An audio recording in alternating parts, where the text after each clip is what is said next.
آئیے سورہ بقرہ کی ابتدا کرتے ہیں۔ بسم اللہ الرحمن الرحیم۔ اللہ کے نام سے شروع جو بہت مہربان رحمت والا۔ الف لام میم۔ تفسیر نعیمی جلد اول صفحہ نمبر 112 پر مفسر شہیر حضرت مفتی احمد یار خان نعیمی علیہ رحمہ لکھتے ہیں، سورہ فاتحہ کو الحمدللہ سے شروع فرمایا،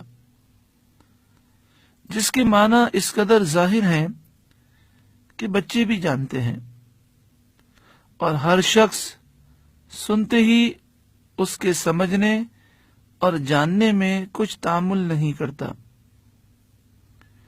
لیکن سورہ بقرہ کو الف لام میم سے شروع فرمایا، جس کے معنی میں عام لوگ تو کیا، بڑے بڑے علماء اور اولیاء بھی حیران ہیں۔ اس میں اس طرف اشارہ ہے کہ قرآن پاک بعض لحاظ سے بہت آسان ہے اور بعض اعتبار سے سخت مشکل۔ اس کے بعض ظاہری معنی تو اس قدر آسان ہے کہ سن کر ہی سمجھ میں آ جاتے ہیں، اور بعض اسرار و رموز اس قدر دشوار ہیں کہ جس کے لیے عقل انسانی کافی نہیں ہوتی۔ لہذا سورہ بقرہ کی ابتدا الف لام میم سے ہوئی، جس کو سن کر انسان اپنی عاجزی کا اقرار کرے اور کہہ اٹھے، سبحانک لا علم لنا الا ما علمتنا، اے مالک تجھے پاکی ہے، ہمارے پاس کچھ علم نہیں مگر وہی جو تو نے ہمیں سکھایا۔ الف لام میم کے معنی کیا ہیں؟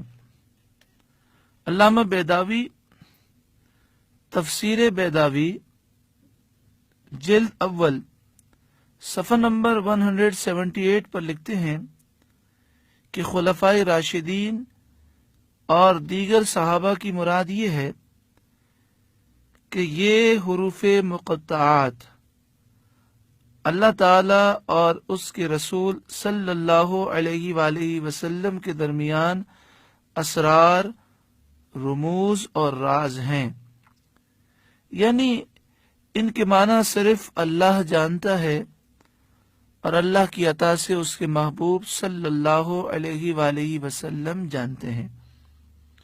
اسی مفہوم کو علامہ آلوسی نے روح المعانی جلد اول صفحہ نمبر 100 پر بیان کیا، اور علامہ ملا جیون علیہ رحمہ نے نور الانوار صفحہ نمبر 93 پر، اور علامہ قاضی ثناء اللہ نے تفسیر مظہری جلد اول صفحہ نمبر 14 پر لکھا ہے۔ ان حروف کو حروف مقطعات کہتے ہیں، یعنی الف، لام اور میم یہ الگ الگ حروف ہیں۔ الف سے کیا مراد ہے، لام کا اشارہ کس طرف ہے، میم کا اشارہ کس طرف ہے، یہ ایک راز ہے جو ہم جانتے نہیں ہیں۔ آگے ارشاد فرمایا، ذالک الکتاب لا ریب، وہ بلند رتبہ کتاب قرآن کوئی شک کی جگہ نہیں۔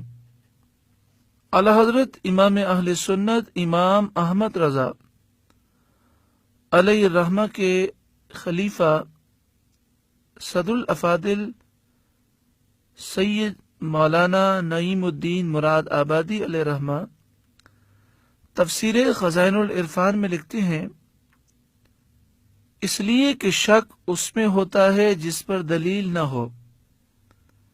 قرآن پاک ایسی واضح اور قوی دلیلیں رکھتا ہے جو عاقل، منصف، عقل مند، انصاف کرنے والے کو اس کے اللہ کی کتاب اور اس کے رسول صلی اللہ علیہ وآلہ وسلم کی سنت سے روشن کرتی ہیں۔ اس لیے کہ شک اس میں ہوتا ہے جس پر دلیل نہ ہو۔ قرآن پاک ایسی واضح اور قوی دلیلیں رکھتا ہے جو عاقل، منصف، عقل مند، انصاف کرنے والے کو اس کے اللہ کی کتاب اور حق ہونے کے یقین پر مجبور کرتی ہے، تو یہ کتاب کسی طرح قابل شک نہیں، یعنی اس کتاب میں کسی شک کی گنجائش نہیں۔ جس طرح اندھے کے انکار سے سورج کا وجود مشتبہ نہیں ہوتا، ایسے